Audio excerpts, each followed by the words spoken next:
আসসালামু আলাইকুম ভিউয়ার্স, আপনারা দেখতে পাচ্ছেন ওয়াইরো কোম্পানির খুবই ভালো মানের একটি lithium phosphate battery resistance meter. এটা আমরা এখন আনবক্স করতেছি। এটা খুবই ভালো মানের একটি প্যাকেজিংয়ের মাধ্যমে এটি প্যাকেট করা আছে। ভিতরে দেখতে পাচ্ছেন 4টি বটম। এটা হচ্ছে ওয়াইআর 1035+ মডেল। এই মডেলের এই রেজিস্ট্যান্স মিটার দিয়ে আপনারা লিথিয়াম ব্যাটারি কতটুকু ইউজ হয়েছে বা কেমন কন্ডিশন আছে এটা আপনারা বুঝতে পারবেন।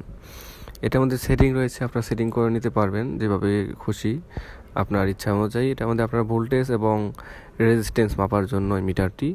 এর সাথে দেখা যাচ্ছে খুবই ভালো মানের দুটি ক্লিপ দেওয়া রয়েছে। এই ক্লিপের মাধ্যমে আপনারা ব্যাটারিতে সংযোগ করবেন এবং এটার সাথে ভিতরে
আমাদের ভিডিওটি দেখে উপকৃত হলে অবশ্যই আমার চ্যানেলটিকে সাবস্ক্রাইব করে পাশে থাকা বেল আইকনটি ক্লিক করে রাখবেন। ধন্যবাদ।